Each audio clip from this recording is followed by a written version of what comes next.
Good afternoon, everyone. It's Chris Mastrangelo from Harmony Healthcare International.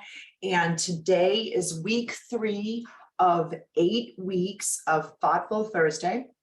And we are going to talk about resident rights training today.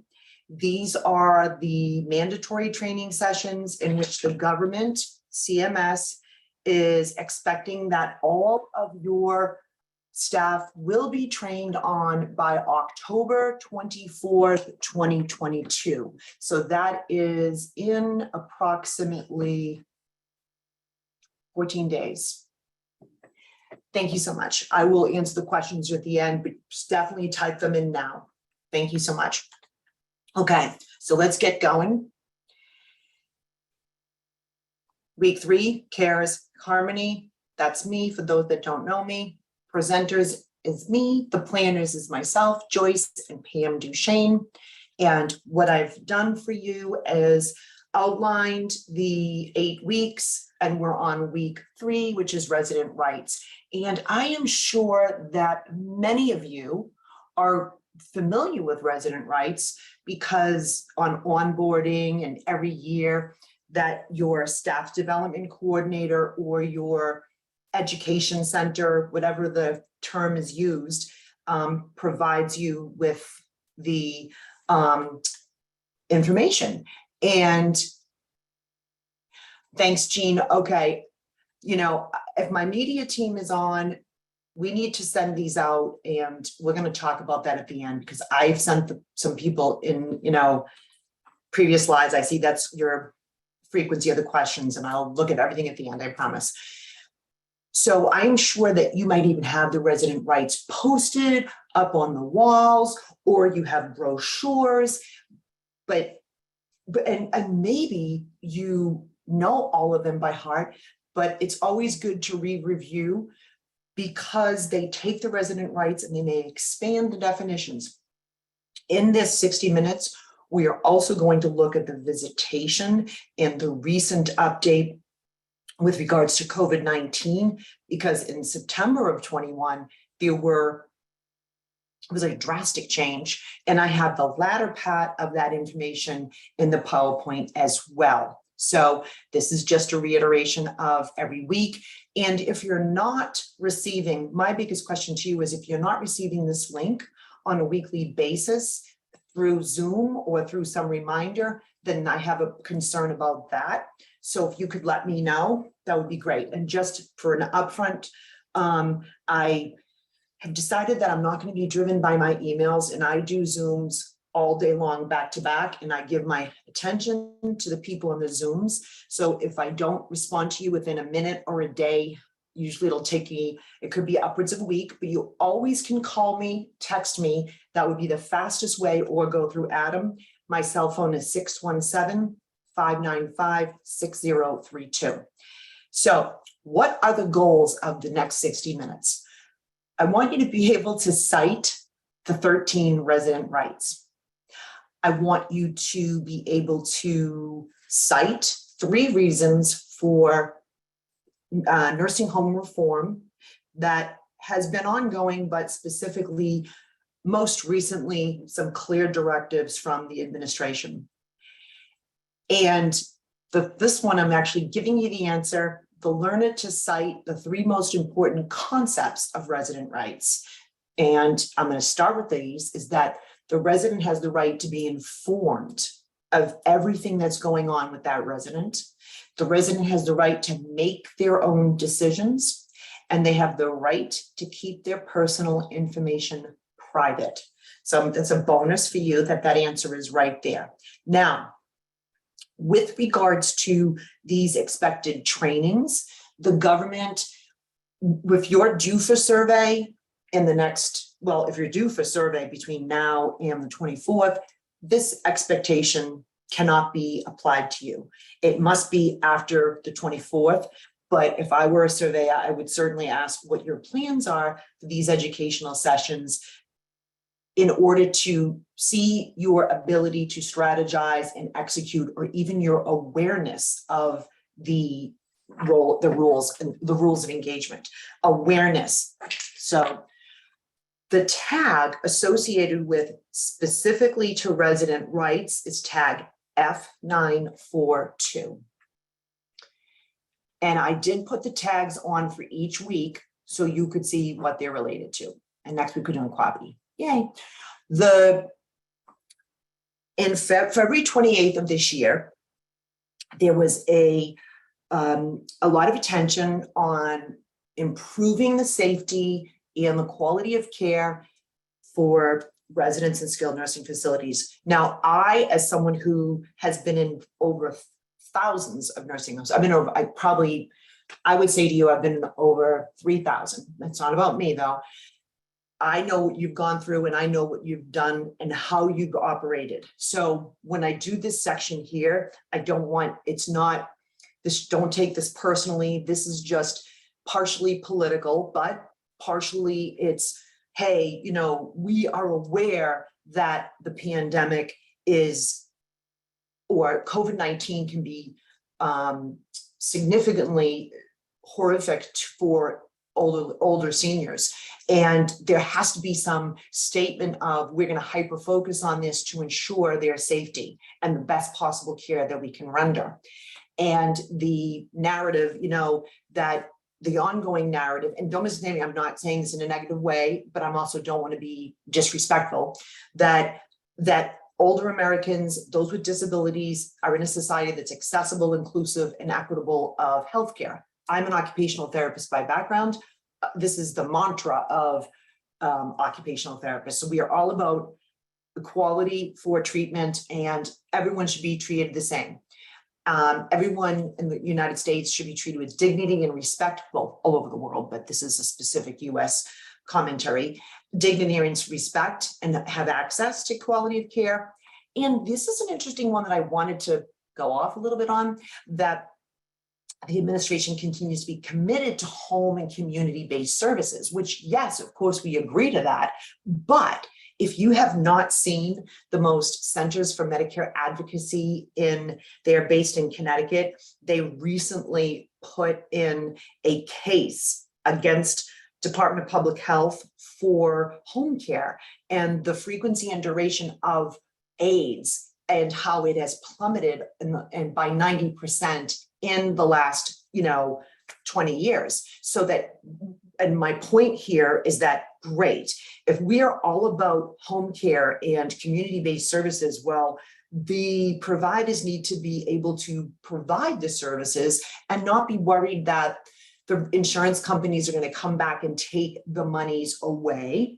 And there has been a significant decrease in the amount of home health care services that have been provided for numerous reasons. So this particular Centers for Medicare Advocacy, this suit, it's a class action suit, correlates to the Jimmo Sibelius in 2013. So again, why do I bring this up? Because I'm all about nursing homes in the context that, hey, I have 24-hour oversight. My meals are made.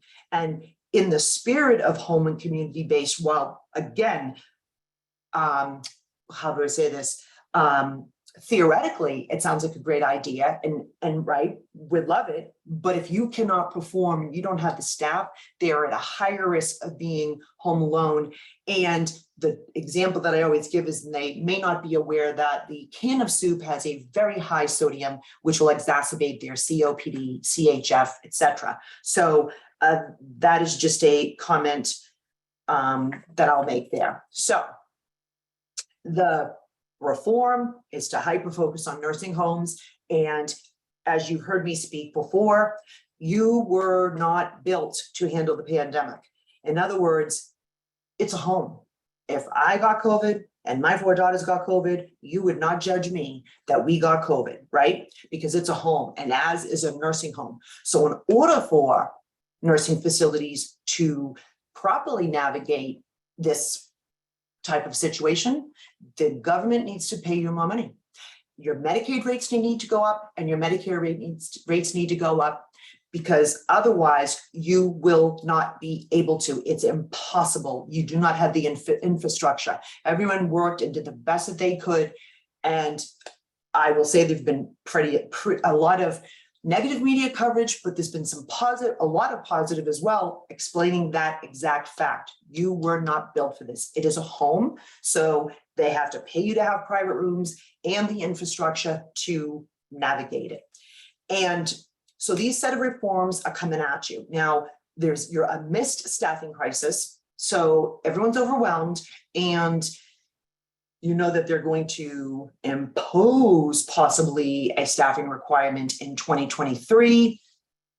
But the overarching theme is that to improve the safety and the quality, everything that I'm sure all of you work for towards day to day, but the practical application can be impossible due to the fact that the reimbursement is not there and you're competing against other organizations that are in a different sector that have a different payment structure. So the other point is to make it more transparent. And the transparency, all of this plays into resident rights, by the way. You're probably like, why is she starting with this? We'll connect the dots, I promise you. And the transparency, now, I always tell you my age, I'm 55, and I tell you that because I am all about intergenerational knowledge and opinions. I'm super party in my brain. What do you know? What do you think? Transparency may not be something that older generations agree with because, you know, it's information, there's a privacy, but you see the younger generations are very transparent, you know? I mean, they have their Snapchat and everyone knows where they are. It's like Harry Potter. If you saw that movie and all of a sudden they found the magic map, and on the map they could see where, this is a decade ago, they're walking across campus. Think about it, a decade ago, that was amazing. If you could have that magic book. Well, you have it now because you have Find My Friends, or you have what's the other one? Oh, I don't know. It's, 365 or something like that. So transparency meaning, okay, who owns the facility and what type of staffing do they have? And realize in your facility assessment, it defines the ownership, the percentages, LLC, S Corp, C Corp, whatever it is. The transparency is a mechanism, it's called an extraneous motivator. In other words, sharing information and being transparent is equivalent to open source computer coding. If anyone is a computer scientist and there's a thing called open source, everyone's in the world is allowed to go into this computer code and contribute, and they all share it and no one pays. It's me sending you PowerPoints and sharing information with you, because the more we share, the more we learn, the faster we learn, and the faster we get better. So that's the concept.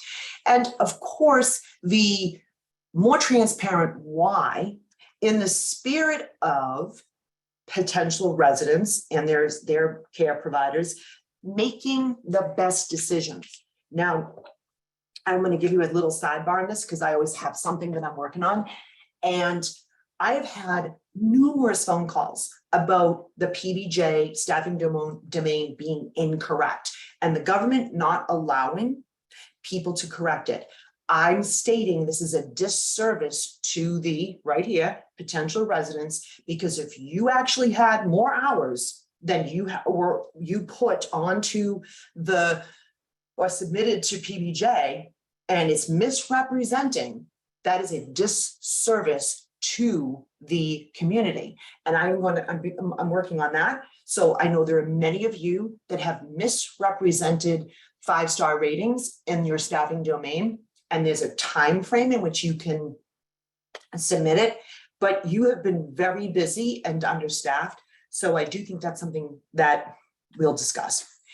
The rights. So residents have rights. It is their home, and these rights afford them protections under the federal, covering the country, and the state specific.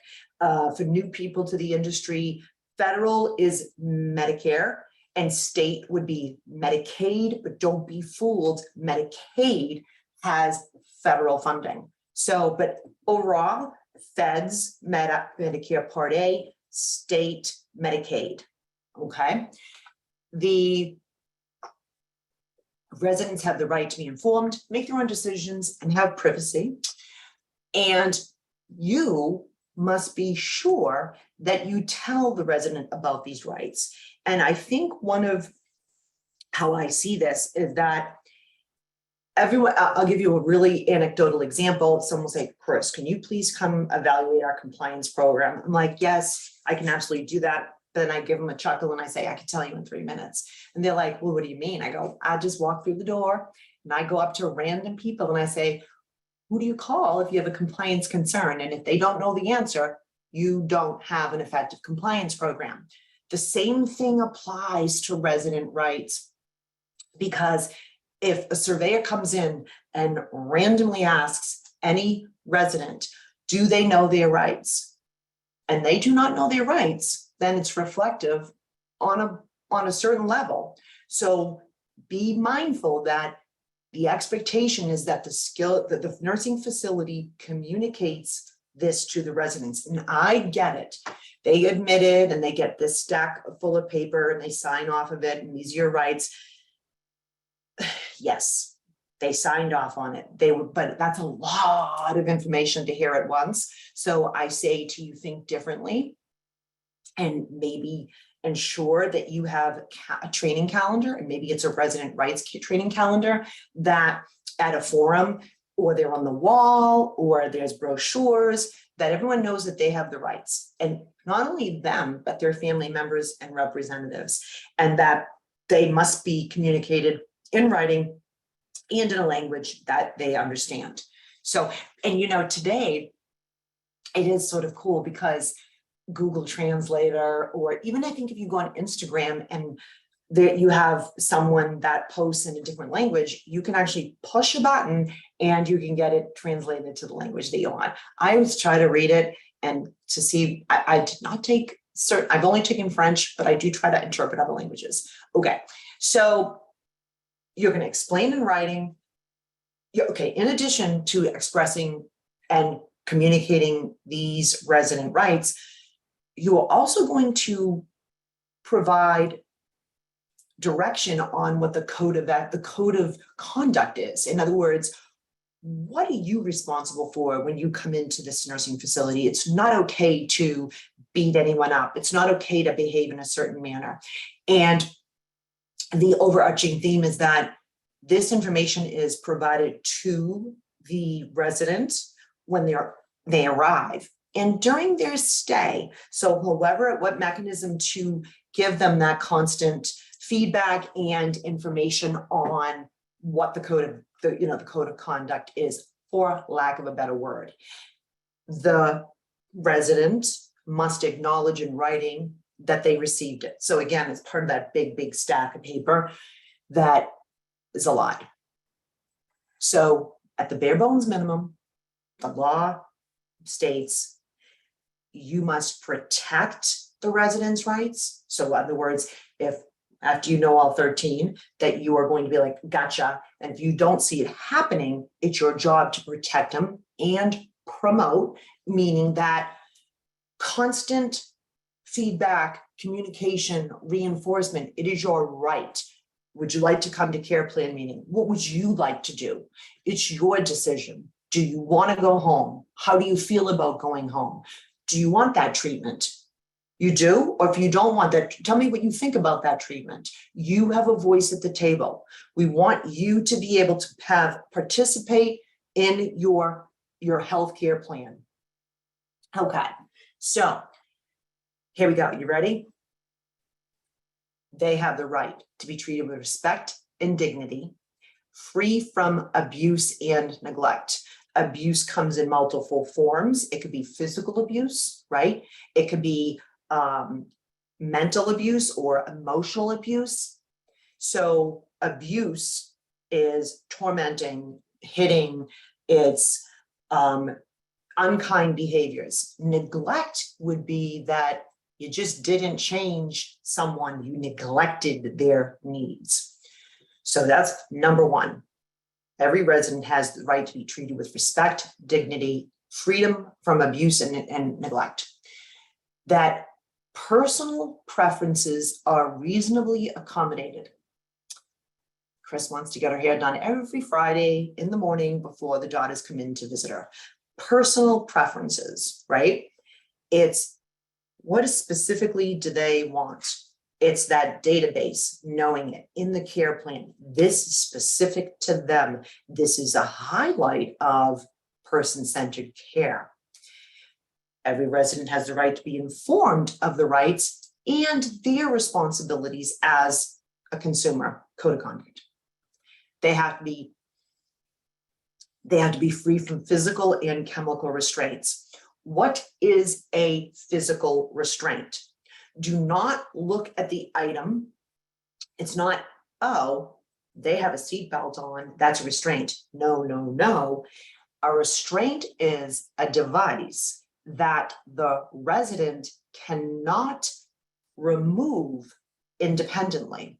So in other words, if you might put a seatbelt on someone for an anterior pelvic tilt in a seat due to their condition, if the resident has the ability to unfasten the belt, it is not a restraint. So do not look at the item and define it as a restraint. You need to look at the purpose and the ability of the resident to move the restraint, or excuse me, the item. Chemical restraints are medications, okay? So in other words, there's been a huge thrust of not medicating individuals because of combative or aggressive behavior, because maybe they're combative and aggressive because they have just difficulty communicating, so they're not being understood, so they're getting aggressive. So instead of providing medication, non-medicinal methods to, and by the way, when you do not have the tranquilizer to calm down the individual, you're going to take a different approach that's soothing and calming and to extract out exactly what's going on. The residents have the right to examine their own medical record, their own medical record, their personal records in the business office, their financial records, anything that's theirs. They have the right to know what their medical condition is. In other words, it's not, they have that, let's not tell them. So if the family member is like, well, let's just let them not know that they have cancer. You can't, they have the right to know their medical condition. And they have the right to participate in their care planning meeting, and they have the right to refuse to participate in their care plan meeting. But the agenda is that they need to be invited in order to refuse. So do not, if someone has a pattern of refusing, do not use that as an opportunity to not invite them. That could absolutely turn around and become a negative. So just because you know they're going to refuse doesn't mean you should not invite them. Let's see. Here we go. So privacy. Now, I would say in 2016, I tweeted, I called attorneys, and I would say, how can I assure privacy on someone's medical condition when I share a room, right? It's hard, but that does not mean you should not try. And being, mindful of that. And so personal matters and medical care and visits and sending or receiving mail unopened. So privacy, in other words, you cannot open their mail. You cannot leave their mail out for other people to see if they're not able to put it in the drawer. You should not be, loud in talking about their services. Now, if they require a raised voice because of a hearing impairment, then try to set up a mechanism in which there are no other individuals in the room, or there's a private room that you can take them to. So it is,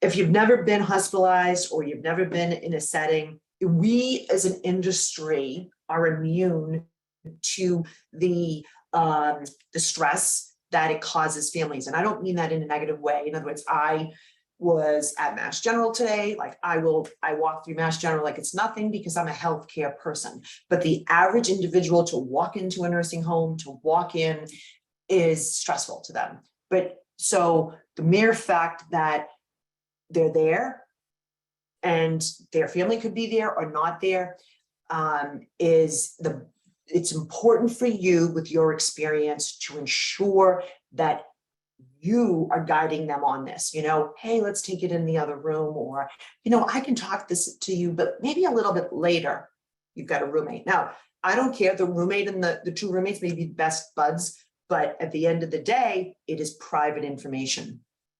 The residents have the right to participate in social and religious activities of choice.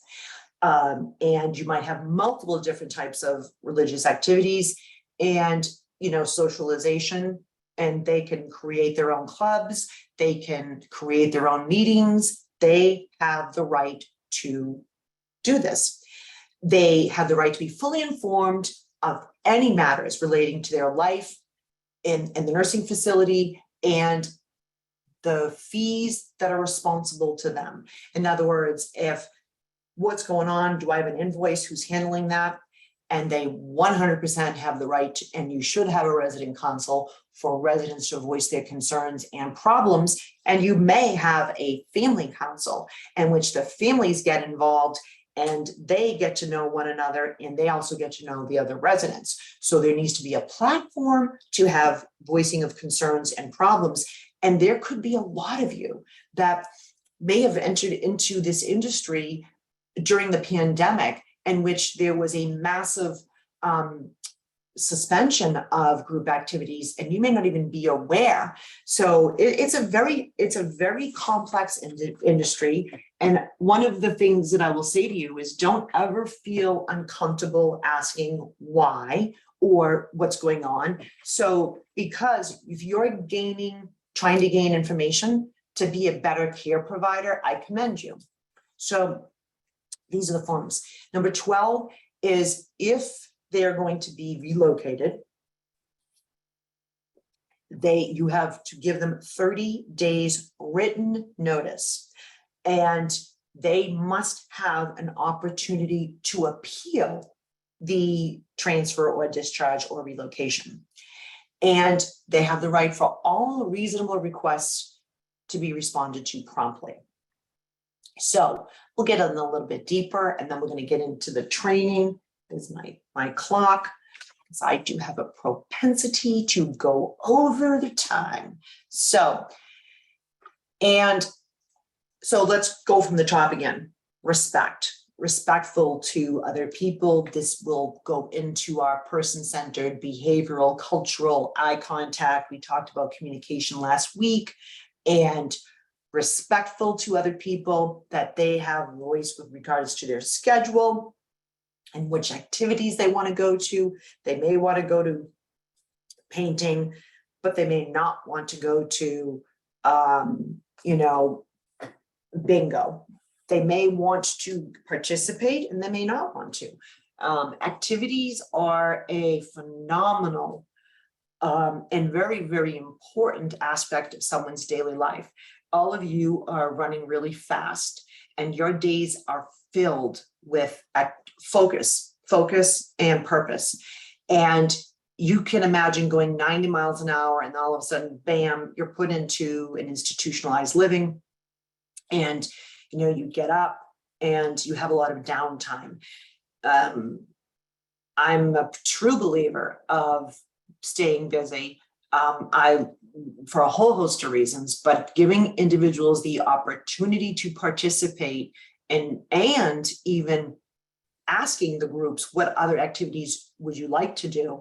I mean, this is a really good one. I bet you haven't heard of this one.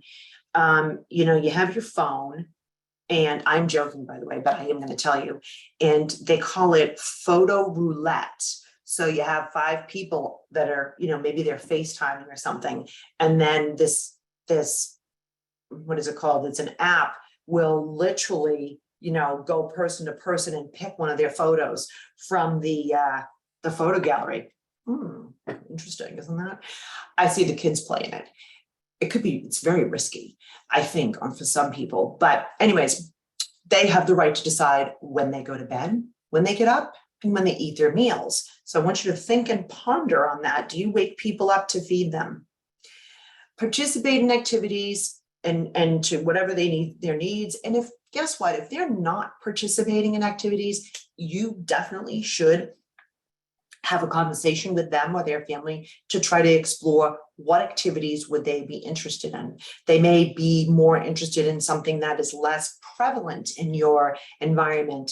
It might be a chess club. Clubs are, having residents form clubs and drive clubs is very important. From the occupational therapist perspective, I will tell you that I'm a massive proponent of group therapy, and I used to run the best feeding groups or cooking groups because I can't cook, and I would bring in the stroke patient, I would have the orthopedic patient, the ventilator dependent patient, and maybe a cognitively impaired patient, and I would have the group decide the meal, I would have the group decide the ingredients, and they had to work collaboratively. Group process is a phenomenon. It's a dynamic phenomenon, and the evolution is amazing.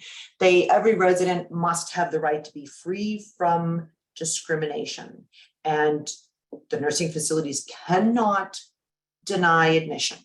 The only time a nursing home can deny admission is if you do not have the ability to properly care for the resident. So if, let's just say that you are unable to provide IV hydration or IV medications, or you don't have ventilators, or you do not have the training or the tools to care for the resident, then you can not admit them, but you cannot deny access based on race, color, national origin, disability, age, or religion.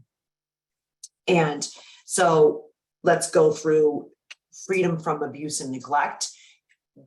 So verbal, people could, if you ever observe another individual yelling or being rude or impolite, and I have to say this to you, that I'm sort of naive and I just don't expect to see that type of behavior, and I'm sure it's not in any of your homes, but there are instances in which there are unfortunately rogue care providers that do some bad things. So always watching around you and ensuring that you don't see something that is inappropriate. Your responsibility is to make sure that these residents are safe and they're not subject to anything like that. You are not allowed to keep a resident away from everyone else against their will. And if a resident feels as though they've had mistreatment and the nursing home is not meeting their needs, they have the ability to report to the ombudsman. And every state has one, and there's local, and then there's state level. They have the right, and you need to inform them of where they need to, who they could call and talk to. And any complaint or, a complaint that comes to you, you must investigate and report any suspected violations and associated injuries within 5 working days of the injury. Now, let me stop for a second. If there's harm, you have to report it within 24 hours, and it could even be 5 hours because it changed recently. But if there is harm, I'm going to say to you, it's 5 hours. I'm taking that, but you have to report it. Something happens, you have to report it. Be free from restraints. Just like we talked about, we're doing a recap right now. We're going a little bit deeper into it. And the cannot use restraints. Let's talk about physical restraints. So in the early 90s, when I was introduced to long-term care, I will tell you that every resident, back up, a good majority of residents had posies and they were restrained. And then there were studies done that said that restraints cause more damage rather than the intention of preventing a fall and injury. Fair enough. So then there was the restraint-free movement, and, okay, basically untie them if, us chair alarms, all these different techniques. So fast forward, so that's 1992, 91, on or about 2012, 2013, I go to another country. I go to another country to analyze a nursing home. And in flight, I am reading the regulations, which were 19 pages. I get off the flight, it was a Sunday, I get off the plane, the board of director chair picks me up at the airport, brings me to a hotel, has breakfast, and says to me, Chris, we would like to, so I'm coming in to evaluate their nursing home, and they hand me a resume of someone. And I said, you can't hire this person. And the woman looked at me and said, well, what do you mean? I go, because she doesn't have 5 years of senior training, your regulations. And the woman looked at me, I'm thinking, it was 19 pages. Okay. Like this was like a 30-minute read, if that. And she's like, oh, okay. Okay. Well, the next day, or maybe it was that afternoon, I walked into the nursing facility. This is 2012, 2013. All of these people were tied up. And I had dinner with the board of directors, and this woman sat next to me intentionally, and she said, could you please review my mother's medical record? Because she was there, but she passed away. I asked for the medical record the next day, which they went up into the attic to get. And the incident report was that she died because she fell off the commode. And the problem was that she wasn't tied tight enough around the commode. I know. But I say that story to you, letting you know that in 1991, and for a few years thereafter, I would say maybe 87 is when it changed. But point is that many people were tied up in the United States. If an individual has a trauma experience, they have PTSD, they have any, history of anxiety, tying someone up is not going to help, it's going to exacerbate it. In fact, I don't think if you don't have an anxiety that tying someone up would make anyone okay. So restraints, we learned the definition today, right? It's something that it's not a restraint if I can move it. If you put me into a Mary Walker, I'm going to be cute right now, and I actually can get myself out of it, it is not a restraint. So you have to look at that. You have to do a full-blown assessment of your house and say, okay, wait a minute, we've got all these people with devices. Are they restraints or not? They have the right to make complaints. They have the right to give you feedback without fear or punishment. And just like compliance, right? It's no tit for tat, meaning it is a non-retaliatory environment. We want to hear the information. We want to hear it, and we want to learn it, and we want to fix it, but we're not going to retaliate or be punitive if they're opening their mouth about something that we think should be brushed under the rug. And you're going to address the complaint swiftly, promptly, without drama or delay. The resident has the right to get proper medical care, and they must be able to receive that care and be fully informed in a language that they understand. Google Translator. I'm joking, but I'm not. They have to be fully informed of their medical condition, prescription, over-the-counter drugs, vitamins, and supplements. I was trained by the best nurses in the country. I worked for Hillhaven, and these nurses were, every single thing was done by the book. And so I cannot remember her name, but this was an amazing nurse at Meadowview Nursing Home. And she had her care plan meetings, and the resident would be there, and she'd like every single quarter, she would go through, this is your conditions, these are your prescription meds that you're on, vitamins, supplements. She was amazing. Every resident has a right to be involved in the choice of their physician. They have the right to participate in the decisions of their aftercare.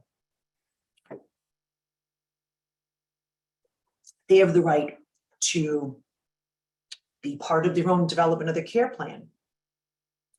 You might say, Chris, they're in the care plan meeting, but is someone posing the question, are you good with that? Is there anything that we said that you would like us to change? Is there anything that we said that you would, or is there anything that we didn't say that you would like us to add to this care plan? Their legal guardian has the right to look at their medical records. They have the right to make important decisions on the resident's behalf. And these individuals also have the right to access reports and medical records promptly without drama or delay. They have the right to express any complaints, create advance directives, healthcare proxy, power of attorney. Healthcare proxy is an individual that is going to make the decisions once the patient is no longer able to make their own decisions. Be very mindful of that. That proxy can have input, but that patient is making their own decisions. The proxy will not make decisions until that resident or patient, if they are deemed unable to. Same thing with the power of attorney. Power of attorney does not control the information or the finances until they can control it with their permission of the resident, but they do not override the resident's opinion if they are of sound mind. So residents can refuse to participate in experimental treatments, and the resident must be notified. Very important here. Last week, you talked about communication, and the importance of the communication is that you will have the ability to identify changes in a resident's condition, and you are communicating them to the people above, below, beside, in the spirit of providing the resident with the best possible care, highest quality of care. The facility must notify the doctor and legal representative and or any interested family member if, number one, the resident is involved in an accident and they are injured. So you need to call the MD. You need to call the family member. You have to call the legal representative if the resident is injured or in an accident. If anything starts to change, mental, physical, psychosocial, you need to inform the legal representative, the doctor, and the interested family member. And if the resident has a life-threatening condition, you need to inform them as well. You also, any medical complications.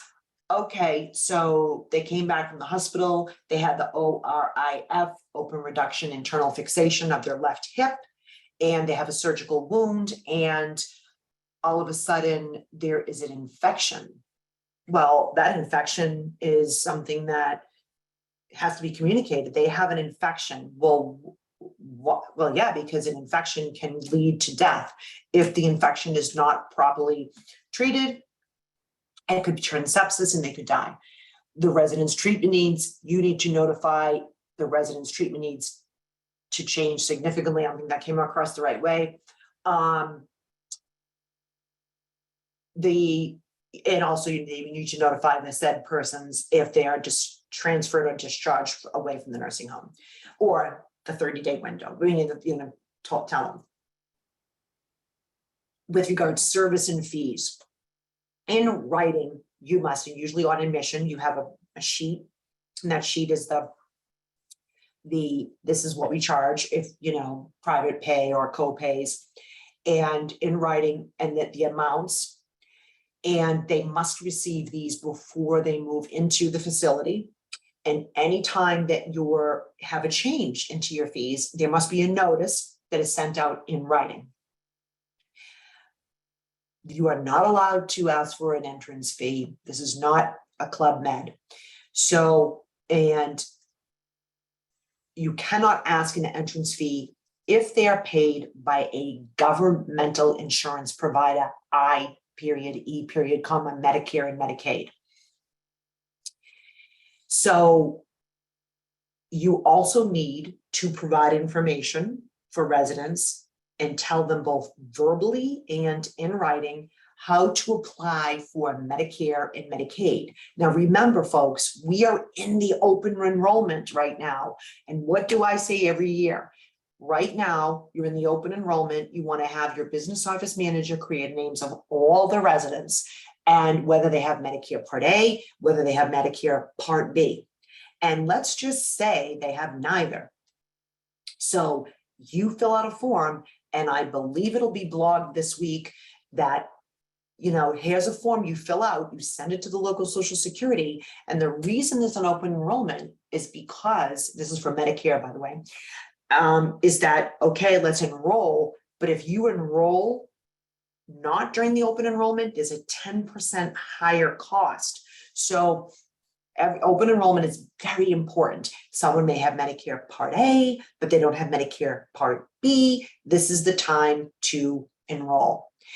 And the nursing facility must also provide the residents with information on how to get paid or a refund because of the rules. So you have a required responsibility to inform them on the rules of engagement for Medicare and Medicaid.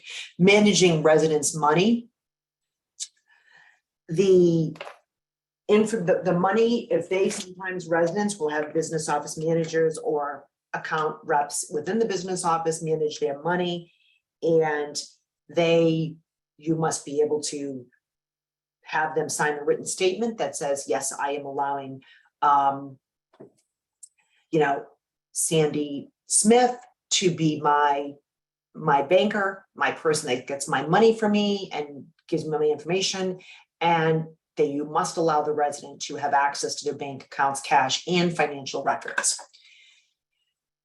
You must have a system that shows all the accounting systems. It can't be a withdrawal of $75, slush fund.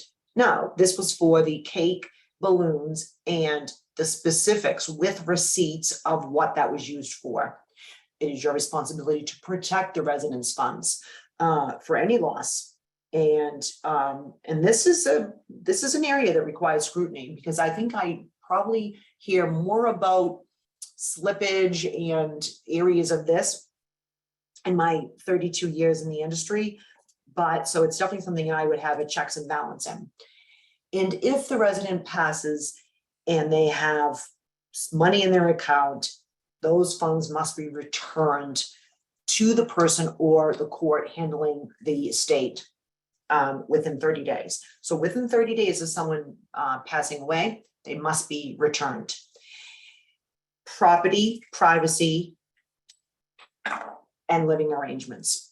They have their personal belongings, and they have the right to their own personal belongings, and it should not be that they are worried about someone stealing something, and they are allowed to keep them and use them as long as those items do not interfere with the rights, the health, the safety of others. FaceTime can be one of those things that, yes, you can use it, but if you're in a room with someone else and they're not dressed, there's a privacy issue. They have the right to have private visits, private phone calls, privacy in getting and sending and receiving mail and email. And you are, again, to reiterate, you have to protect them from theft. And this is my favorite one, that if the residents are married, they have the right to share a room with their spouse if they want to. Both have to agree to it. So, and the nursing home must notify the resident before they have a change in their room. Now, this is an interesting one because, you can change their room, but it is very important that you confer. You do not want to have a lot of room changes, and you do not want to upset individuals. And they also need to be informed of your most recent health and fire safety inspections. Those are your K tags on a survey. They have the right to spend time with visitors, and when they see them, they have the right to not spend time with visitors. They may not want certain people to come in, and we're going to get a little deeper into that because the specifics of that regulation that came out for visitation. And I will tell you, there's a lot of information on visitation, and it's a complete 180 of what you were accustomed to. And I talk about this all the time. There had to have been massive complaints about this, because I sat here during the pandemic and I would say, how are they preventing people from seeing their loved ones? Don't misunderstand me. I get it. And the intention was not to spread it, but to not, if it's my home, I could have people come here and I could have people come in, but this was the rule. So, and if the resident wishes to see them, if the visit does not interfere with the provision of care and the privacy rights of other residents. So be mindful of that. So it's not only what the resident wants, but it's also how it impacts those around them.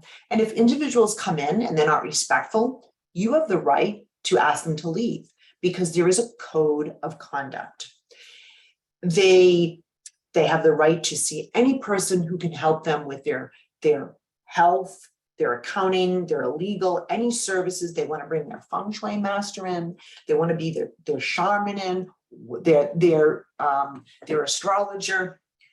They have the right. They have the right to see their doctor, and they have the right to communicate with people from the health department, the ombudsman, and any of those persons. Social services must provide any of the requested following services. If they would like counseling, if they would like you to help them problem solve, if they need help and guidance in contacting a lawyer or a financial professional, and clearly discharge planning. So interesting one here. I have a lot to say on this one too. They're allowed to leave the facility. And when we get into this with COVID, so if they leave, right, they have the right. Now, see that caution down there? It says, if they leave, it could risk their coverage. Listen to me very carefully, okay? If someone is on Medicare Part A and they want to go to their daughter's christening, their daughter's wedding, or whatever it may be, their granddaughter's christening, because they've got an appointment, they have the right. And it is not going to jeopardize their Medicare Part A coverage. Let me tell you why. Because there is a term, the practical matter criterion. As a practical matter, considering economy and efficiency, the services could only be rendered in a SNF. If they want to go out, what you are going to do is get a therapeutic pass and a doctor's order, and they're going to go to whatever they want to go to. And therapy is going to document, I met with the family on transfer status, nursing is going to write it out, talk to them about what to look for a diabetic coma, all these things. You're going to plan it. You are not going to, you can't leave because you're going to jeopardize your Medicare Part A coverage. Now, because think about it.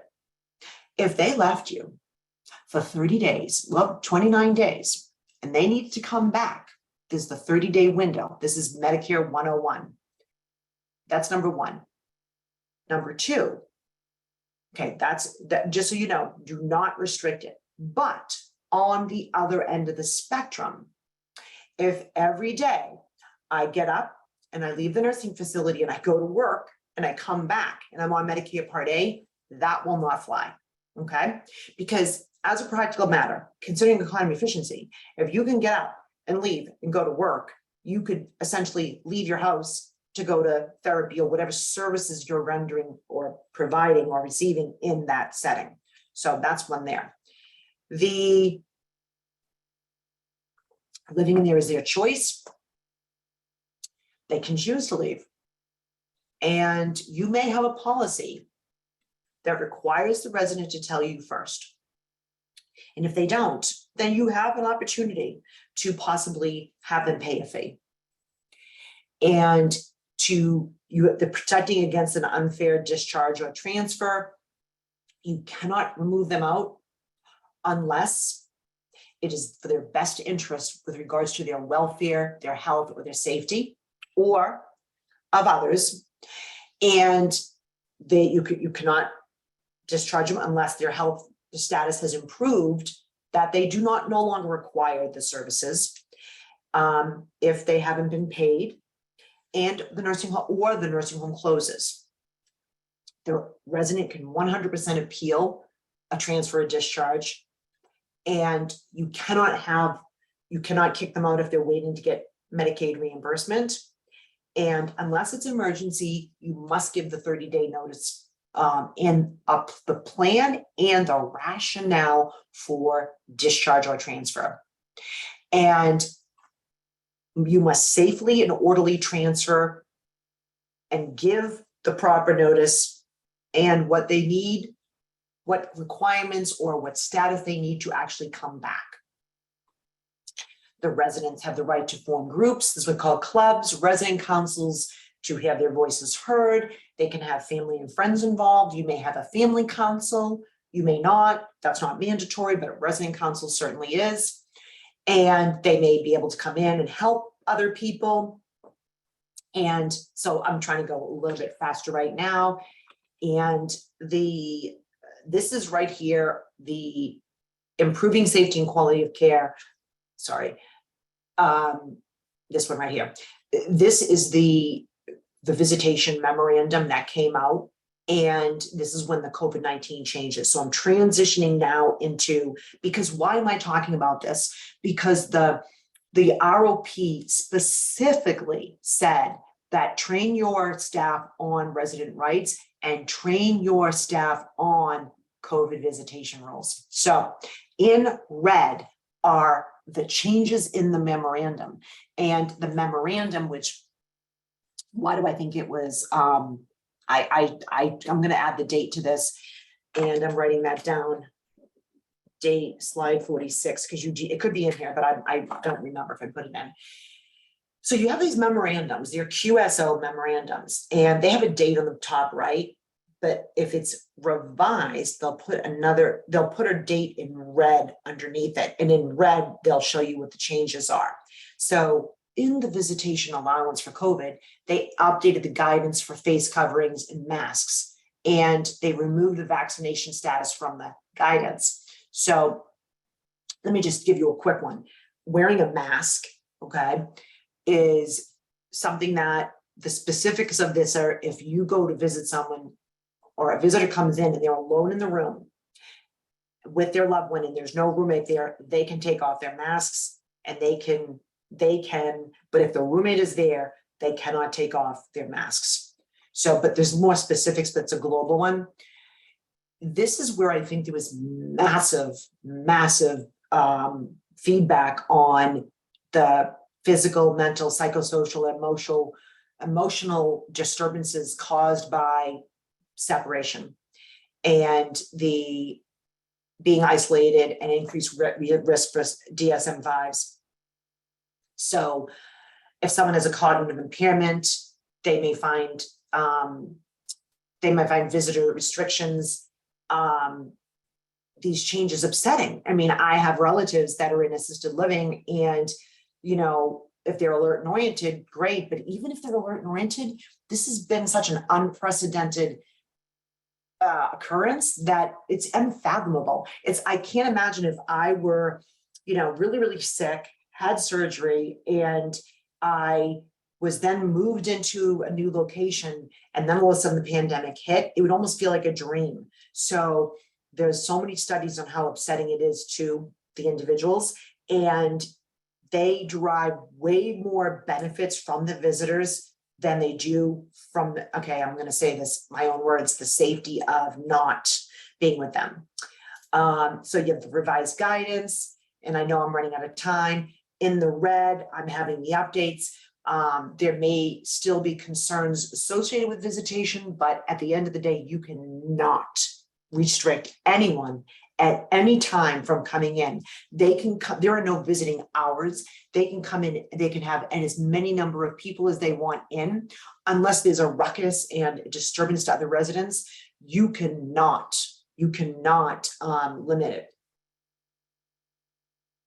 Okay, so they want you to have signs and you have to give information about, you do not have to provide masks, but you do have to then inform them to bring their own masks. Most people do have them.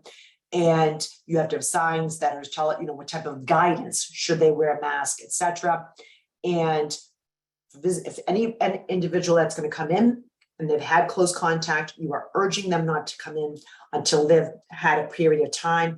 They're referencing the CDC guidance and always go to their, you know, for what their recommendations are, to defer any non-urgent in person if they've had any contact with COVID, and at least for 10 days, since the, you know, hand hygiene is always the number one area that you're going to be looking at. And instructional signage, I'm reiterating that, just about, don't assume that everyone knows the symptoms. Again, reinforcement, always reinforcement, sneezing, coughing, sore throat, temperature, fever, body aches, whatever they are. And you may have facility practices that are more stringent than the state or the federal regulations.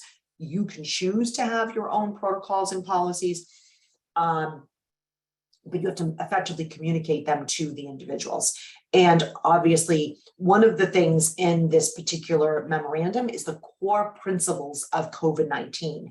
And the rest of this memorandum talks about that any person entering into the facility must abide by the core principles of COVID-19, and when they should be wearing the appropriate PPE, when there should be the appropriate testing, and the disinfection, you know, right here, core principles always adhere to. Talks about the fact that in this memorandum, it does talk about the fact that surveyors do not have to have a proof of vaccination. I know that caused a lot of disconcertedness across the industry, but it is in this memorandum, and reinforcing the fact that visitation should be person-centered. And if a visitor is unable to adhere to the core principles of infection prevention, they will not be permitted to visit, and they would be asked to leave. And with regards to outdoor visits, which can be extremely beneficial, that, you know, you have spaces, you have seats, you have patios, you know, but you cannot have a sign-up sheet and allow people for certain times. That is gone. And outdoor visits can be super beneficial, but there are weather considerations that could prevent visitation. And I'm going to just,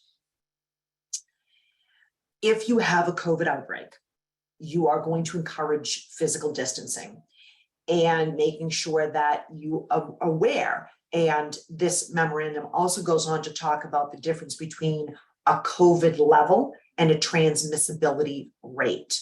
So right here, community transmission is high, right? Everyone in the healthcare setting should wear you can even do a face mask. And you're also going to social distance. So we're talking about the community transmission is not high, then the safest practice is to still wear masks, but the facility could choose not to require visitors to wear masks except during an outbreak. So facilities policies on face coverings should be based on recommendations from the CDC, as I already said. And when I told you this, when you're alone in the rooming is present, it's safest for the visitor not to remove. Right here is talking about community transmission versus community level. They're two different things. You're going to base your decisions on community transmission, not community level, because it's the transmissibility of it. And let's see, well, if someone is on TBP, transmission-based precautions, you are going to highly recommend that they do not have visitors, but they are still allowed to receive them. And in those cases, though, those visitations should only occur in the resident room with a very well-fitted mask. And you also need to effectively communicate what are the risks. And once again, adhere to the core principles. And you're not, this is a tricky one in my opinion, you're not what do? You don't have it for them. They come, what are they going to go buy it? I don't know. I've only seen individuals or facilities given to them. So again, I'm sorry I'm going over. You're good if you want to leave. I do want to give the rest of this for you though. You may know this, you may not. When you have the flu, I think it's 3 to 4 residents that constitute an outbreak. One COVID patient constitutes an outbreak. One. And so an outbreak investigation is started as soon as you have one positive. And now you are, what are you looking for? Who's been exposed? And this is where we talk about how to skill these patients, but not today, we're not talking about that. When a new case of COVID, outbreak testing. So you are going to immediately start outbreak testing, but not until 24 hours after exposure, because it's premature and you're going to waste the time, the money, and the resources on something that will be negative. Your visitors are still allowed. Everyone should be aware of it. And all visits at that point should be occur in the resident's room. And what you will do during an outbreak is you are going to manage the pathways of in this door, out that door. So you are going to manage the movement within the organization. In other words, don't let people meander. Don't, come in, check in, right to the room. Physically distance, contact DPH, local health authorities, and offer testing to visitors and offer them, and also suggest that they test on their own 2 to 3 days prior to coming in, and really communicating that it's just, unless it's an urgent, if you've been exposed, do not come in for 10 days. Compassionate care is allowed at all times. Visitation is allowed at all times. There's only a few scenarios that they won't allow it. If it's a detriment to someone's their health. So 1 second. I have typos that I'm taking notes on. And EMS emergency medical staff do not need to be screened when they come into your facility. Okay. And all healthcare workers must be permitted to enter the facility as long as they're not subject to a work exclusion or showing signs and symptoms of COVID. They must adhere to the core principles and comply with all testing requirements. Let's see, book clubs, crafts, all activities can be facilitated with alterations, social distancing. And let's see, obviously those with the highest risk or comorbidities or autoimmune deficiencies, you're going to be mindful of that. And you also must always allow a resident to leave your facility. This added red is just hyper focusing on those that have a high risk for severe illness, meaning there are some people that could be okay, but there's some people that just shouldn't be exposed for a whole host of reasons, which I'm sure you're aware of, but that you want to make sure that you know who they are. But if your resident leaves and they're gone, you do want to screen them for if they're gone for more than 24 hours. So you are not permitted to restrict access to surveyors based on vaccination status, nor are you permitted to ask a surveyor for proof of vaccination status. Surveyors should not enter if they are positive or they have signs. And I can't believe I got to the end. So I'm pausing and I'm going to say that I'm going to stop the recording and I will answer questions. So let me just stop. I don't know. Should I stop the recording for questions? I don't know. Let's see.